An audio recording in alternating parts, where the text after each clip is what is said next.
से शुरू से बोलिए। नमस्कार, मैं दिग्विजय कुमार। स्वागत है आप सभी का हमारे यूट्यूब चैनल पर।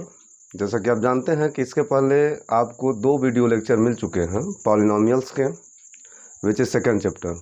आज हम तीसरे लेक्चर में बात करने वाले हैं। उसी स्टेप को आगे बढ़ाते हुए पॉलिनोमियल्स में ही हम आज जानेंगे बहुपदों के शून्यकों का ज्यामितीय निरूपण। राइट, यानी आपने देखा था पिछले वीडियो लेक्चर में जो जीरोज होते हैं, जो शून्यक होते हैं, उनका कैसे हम शून्यक फाइंड किए थे।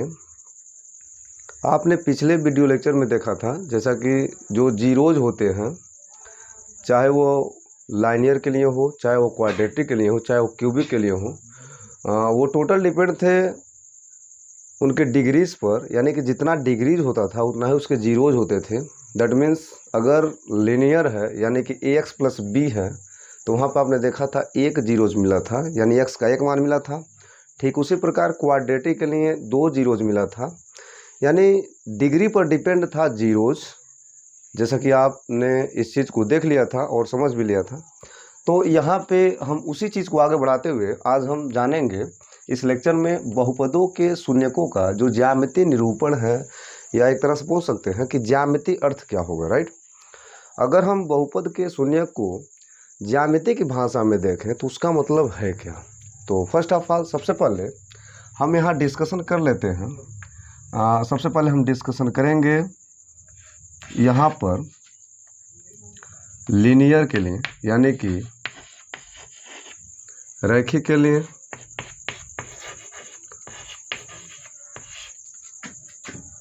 रैखिक के लिए हम बात करेंगे। सबसे पहले जैसा कि आप जानते हैं इसका जो बेसिक सूत्र होता है वह बेसिक सूत्र यानी कि व्यापक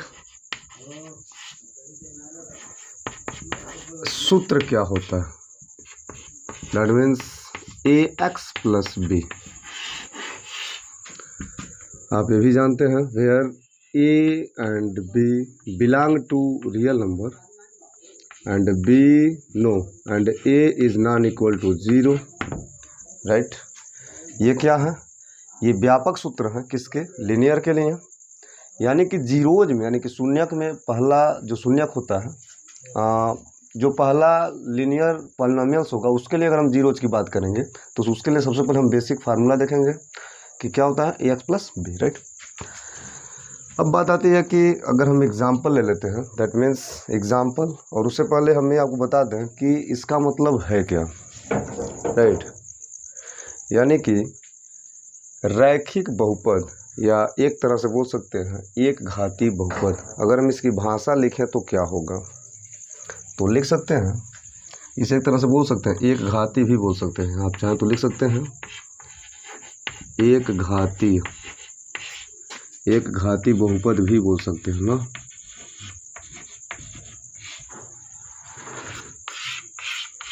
कुछ इस तरीके से। अब इसका भाषा क्या होगा, कैसे हम जानेंगे कि एक घाती बहुपद होगा, और इसका ज्यामितीय अर्थ कैसे निकलेगा, ज्यामितीय निरूपण कैसे निकलेगा, तो उसके लिए हमें कुछ भाषा लिखनी पड़ेगी। ठीक, तो अगर हम भाषा की बात करें तो आप चाहें तो लिख भी सकते हैं, और चलिए लिख ही देते हैं। तो भाषा कैसे लिखेंगे? लिखेंगे एक घाती बहुपद का आलेख एक सरल रेखा होती है। क्लियर? एक घाती बहुपद का आलेख एक सरल रेखा होती है, और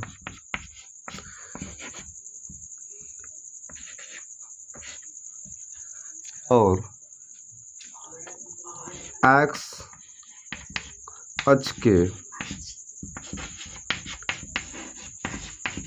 जिस बिंदु पर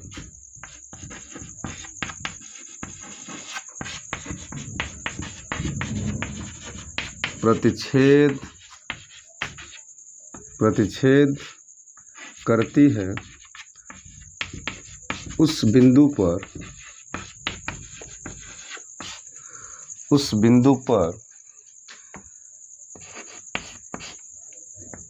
x उस बिंदु पर, या उस बिंदु का भी लिख सकते हैं, उस बिंदु का एक्स नियामक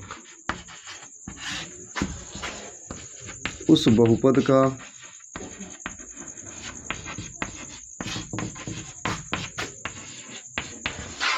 उस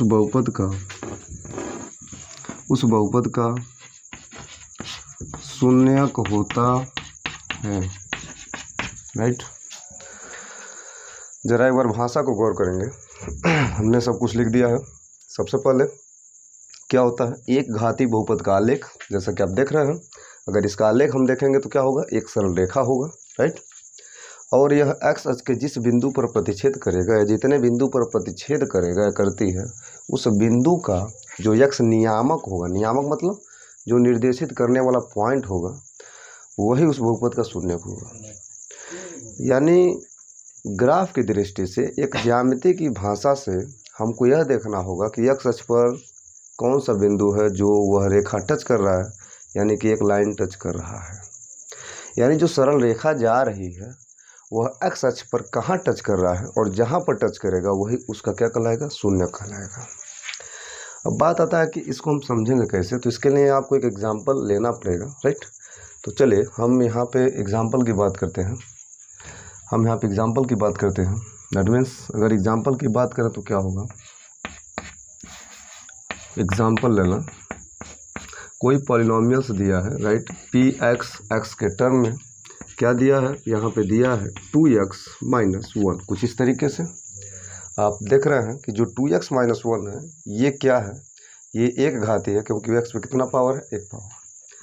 लेट कर लेते हैं कि ये जो भी वैल्यू दिया है ये किसके रूप में दिया, y के रूप में दिया है। अगर हमने सपोज कर लिया कि ये क्या है, ये y के बेस में क्या है, 2x - 1 है, और जब y के बेस में होगा तो आप जानते भी हैं ये y हम क्यों मानते हैं, क्योंकि यहाँ पे निर्देशांकों की बात हो रही है, और निर्देशांक में क्या होता है, x एंड y एक्सिस होता है। क्लियर। अब बात आती है कि इसके लिए हमको बनाना पड़ेगा सारणी। क्या बनाना पड़ेगा, सारणी। तो सबसे पहले हम, इससे पहले कि हम ग्राफ बनाएं, इससे पहले कि हम आलेख खींचें, हमको यहाँ पे एक सारणी बना लेनी चाहिए। सारणी में क्या होगा, ज़रा इसको देखें। तो सारणी में यहाँ पे सबसे पहले यहाँ पे क्या होगा, x, यहाँ पे होगा y, और कुछ ऐसे आप डब्बा डब्बा बना लेंगे। अब डब्बे में क्या भरना है, ज़रा देखें।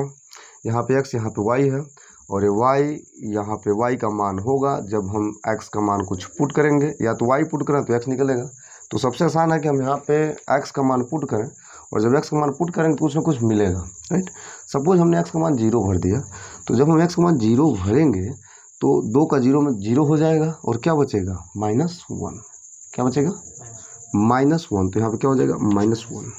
इसी प्रकार से हम क्या करें, 0 के बाद 1 शुरू करते हैं। सपोज हमने x का मान 1 भरा, तो यहाँ पे 2 1 2, यानी कि 2 1 कम 2 में से एक जाएगा तो क्या मिलेगा, 1। फिर क्या मिलेगा, अगर हम यहाँ पे 2 भरते हैं तो 2 2 जा 4, एंड 4 में से 1 जाएगा 3। क्लियर है। फिर यहाँ से अगर हम 3 भर लेते हैं तो यहाँ से क्या होगा, 2 3 जा 6, एंड 6 में से 1 जाएगा, क्या बचेगा, 5। इस प्रकार से अगर आप देखें तो आप देख भी सकते हैं कि यहाँ पर तमाम x का मान पुट करके y का मान फाइंड किया जा सकता है। यानी जब जब हम x का मान भरेंगे तब तब एक नया y मिलता जाएगा। यानी इसका कोई लिमिट नहीं है, हम चाहें तो तमाम सारणी बना सकते हैं, बट यहाँ पे एक आपको लिमिट में काम करनी पड़ेगी। कम से कम 3 या 4 मान आपको ज्ञात कर लेने पड़ेंगे। ठीक है, 3 या 4 से ज़्यादा नहीं। 3 या 4 से ज़्यादा क्यों नहीं, क्योंकि 3 या 4 मान आप कम से कम 4 मान अगर आप फाइंड करते हैं, 4 मान से आप एक्स वाई का वैल्यू लेते हैं, निर्देशांकों को लेते हैं एक्स वाई के रूप में, तो आपका सारणी बेटर हो जाएगा और तुरंत सारणी बना सकते हैं। तो यहाँ पे 3 या 4 मान लेंगे, इससे अधिक नहीं लेंगे, क्योंकि एग्ज़ाम में टाइम भी कम होता है। क्यों, चले, तो मुझे कुछ जगह चाहिए, इसलिए मुझे लग रहा है कि ये मिटाना पड़ेगा, और इस जगह को मैं खाली कर रहा हूँ।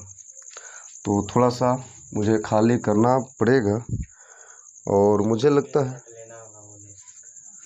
हाँ, अगर आपको लगता है कि स्क्रीनशॉट लेना है तो आप ले सकते हैं, या वीडियो को पॉज करके देख सकते हैं। चलिए, तो फिलहाल हम इसे इरेज कर देते हैं, मुझे कुछ जगह चाहिए, तो यहाँ मैं इरेज कर देता हूँ। अब हम यहाँ पे ग्राफ बनाएंगे इस सारणी के लिए, और ग्राफ कैसे बनेगा इसको ज़रा देखें। तो सबसे पहले हम यहाँ पे देख लें बॉक्स में क्या क्या दिया है। एक्स का मान अधिकतम दिया है 3 तक और वाई का मान अधिकतम दिया है 5 तक। तो यहाँ पे एक्स का मान कहीं माइनस में है और यहाँ पे वाई का मान 1 माइनस में दिया है। तो सबसे पहले हम क्या करेंगे, ग्राफ कुछ ऐसा बनाएंगे। आपको बता दें, आपको पता भी होगा कि ये क्या है। ये देखिए मेरा थोड़ा सा टेढ़ा मेढ़ा बन रहा है, आपको सीधा बनेगा, मुझे पूरा भरोसा आपका सीधा बनेगा। चलिए, तो यहाँ पे आप देख रहे हैं कि ये क्या है, ये एक्स और ये एक्स डैश होगा, यहाँ पे क्या होगा वाई होगा और ये क्या होगा वाई डैश होगा, कुछ इस तरीके से। अब आपको बता दें ये होता है मेन पॉइंट, जिसे मूल बिंदु कहते हैं, जहाँ पे क्या होता है 0 0। जब ये दोनों एक्सिस एक दूसरे का परपेंडिकुलर होते हैं तो वहाँ पे जहाँ परपेंडिकुलर होते हैं उस पॉइंट को मूल कहा जाता है, फंडामेंटल कहा जाता है, फंडामेंटल पॉइंट कहा जाता है, यानी कि मूल बिंदु कह सकते हैं, राइट, जिसका निर्देशांक क्या होता है 0 0। चलिए, तो यहाँ पे क्या होगा, ये x का टर्म है तो यहाँ पे 1, ये 2, ये 3 और ये 4 5 6 7, कुछ इस तरीके से आप देख भी सकते हैं टेबल में। चलिए ऊपर भी कर दें, यहाँ 1 2 3 4 5 6 7। आपको बता दें अगर आपका दूरी सही है, मतलब 1 1 सेमी का अगर आप स्केल से दूरी लेते हैं तो बेटर रहेगा और ग्राफ गलत नहीं होगा। इधर -1 -2 -3 और नीचे भी क्या होगा -1 -2 -3, क्लियर है। कुछ इस तरीके से आपको पता भी होगा, जब हम राइट में जाते हैं तो क्या होता है प्लस होता है, फिर लेफ्ट में तो क्या होता है माइनस। ठीक उसी प्रकार जब ऊपर जाएंगे तो क्या होगा प्लस और नीचे आएंगे तो माइनस। निर्देशांक किसे कहेंगे, दैट मीन्स अगर हम बात कर लेते हैं यहाँ पे निर्देशांक को लेकर के, तो निर्देशांक का मतलब क्या होता है आपको बता दें। निर्देशांक का मतलब है एक्स एंड वाई, राइट। अब ये x क्या है, x को आप पता होगा आपको, x को हम बोलते हैं भुज और y को बोलते हैं कोटि। कभी भी जब हम ग्राफ पे काम करेंगे, जब हम ग्राफ वाला काम करेंगे तो उस पर हम सबसे पहले भुज लिखेंगे, उसके बाद क्या लिखते हैं कोटि। भुज का मतलब है कि x पे कितना मान रखा हुआ है और कोटि का मतलब है कि y पे कितना मान है। यानी सिंपल है, x और y का मतलब ही सिंपल है। x का मतलब x वाला मान, y का मतलब है y वाला मान, ठीक। चलिए, तो यहाँ पे सबसे पहले हम x को पकड़े, x पे 0 जाना है, उस समय -1 जाना है y पे, x पे 0 यानी कि x पे कहीं नहीं जाना है, मतलब यहीं पे रहना है, क्लियर। y पे -1 जाना है, -1 का मतलब क्या जरा देखें, तो y का मतलब क्या है, ऊपर तो प्लस है नीचे क्या है माइनस, यानी कुल मिला जुला करके बात यह है कि आपको यहाँ आना पड़ेगा और यहाँ पे आपको गोली आना पड़ेगा, कुछ इस तरीके से। यहाँ ज़रा देखें, x पे 1 जाना है, y पे 1 जाना है, यानी दोनों पे 1 होने की बात हो रही, दोनों प्लस है, तो यहाँ पर भी 1 होगा x के लिए और ऊपर देखें तो यहाँ पर 1 होगा। अगर इन दोनों को आगे बढ़ाएं तो ये कहीं न कहीं जा करके एक दूसरे को मिलेंगे, कुछ इस तरीके से। चलिए, ठीक इसी प्रकार 2 और 3 की बात हो रही है, x पे 2 जाना है, y पे 3 जाना है, तो x पे 2 यहाँ पे होगा, y पे 3 यहाँ पे होगा। फिर इसको हम ऐसे कुछ बढ़ा देते हैं एकदम सुंदर तरीके से, तो कुछ यहाँ पर हो जाएगा जी। चलिए, ठीक इसी प्रकार 3 और 5 की बात हो रही है, x पे 3 जाना है, y पे कितना जाना है 5 जाना है, एंड x पे 3 जाना है, y पे 5 जाना है, कुछ इस तरीके से, कुछ इस प्रकार से हम यहाँ मिला देंगे।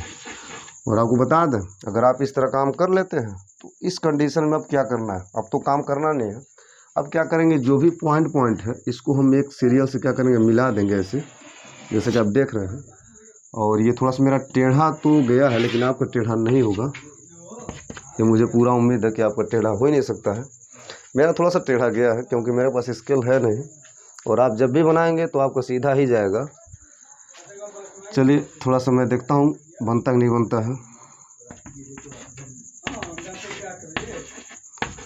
कुछ इस प्रकार से।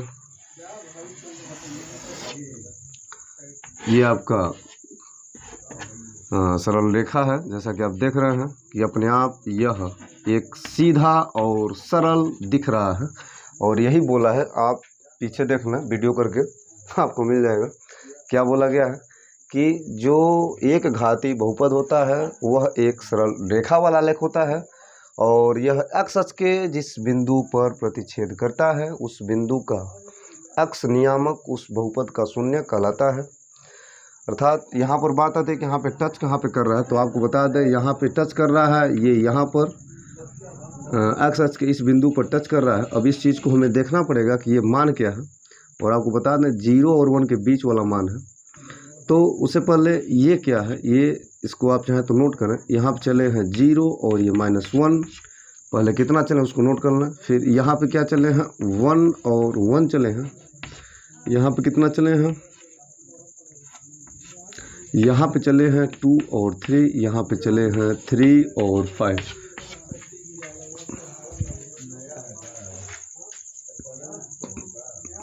ठीक बात। चलिए अब बात आती है इसका शून्यक है क्या। तो जैसा कि आप देख भी सकते हैं इसका शून्यक होगा, इसका शून्यक क्या होगा,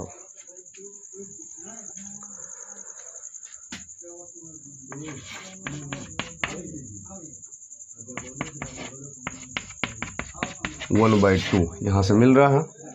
1/2 का मतलब है हाफ। तो जैसा कि आप देख सकते हैं इसका जो शून्यक होगा वह होगा हाफ, यानी कि 0 और 1 के बीच है। तो इसका मतलब 1 तो है नहीं, क्या आधा है, और यही एक इसका पॉइंट है, और यही है, यही x का वैल्यू है, क्या है हाफ। यानी जो x है यही क्या है, शून्यक है, यही क्या है, शून्यक है। इस प्रकार से एक ग्राफ के माध्यम से आपको यह मिल गया कि हम कैसे एक घातीय बहुपद के आलेख खींचेंगे और वहाँ से कैसे शून्य को ज्ञात करेंगे। ठीक है, यहाँ से सबसे पहले ग्राफ से पहले हम क्या किए हैं, सबसे पहले हम सारणी बनाए हैं, एक एग्जांपल दिया था, सारणी बनाए हैं और जस्ट इसको, इस मान को ग्राफ पे अंकित किए हैं। और जैसे हम इसको मिलाए तो एक सरल रेखा प्राप्त हुआ है, और यह एक सरल रेखा एक्स अक्ष को काटते हुए गया है, और जहाँ पे काटा है उसी बिंदु को हम पकड़ते हैं, वही एक्स का मान होगा, और वही दिए गए बहुपद का, यानी दिए गए पॉलिनोमियल्स का क्या कहलाएगा, एक शून्यक कहलाएगा। तो मुझे लगता है क्लियर हो चुका होगा, और ये भी उम्मीद करते हैं कि आप क्लियर करने का कोशिश भी करेंगे। अगर आपको एक बार में क्लियर नहीं हो रहा है तो आप वीडियो को पॉज करके या रिवर्स करके फिर से देखें तो शायद आपको क्लियर हो जाए। और इसके बाद हम बात करेंगे अगले वीडियो लेक्चर में, लेक्चर नंबर हम 4 में बात करेंगे। लेक्चर 4 में बात होगी आपसे कि कैसे हम द्विघात का जीरोज एक ग्राफ से, एक ज्योमेट्रिक सिस्टम से कैसे हम निकालेंगे। जिस प्रकार यहाँ पे आपने देखा है कि ग्राफ के द्वारा हम एक्स का मान निकालने हैं, एक्स ग्राफ के माध्यम से एक एक्स का मान मिला विच इज़ हाफ है, जो कि इस बहुपद का क्या है, एक शून्यक है। ठीक इसी प्रकार जब द्विघात की बात आएगी, यानी द्विघात की बात आएगी, तो वहाँ पे कैसे ग्राफ बनेगा और वह फिगर क्या होगा, वहाँ पे एक्स का दो मान कैसे आएगा, इस चीज़ का हम डिस्कशन करेंगे आने वाले वीडियो में। तब तक के लिए धन्यवाद।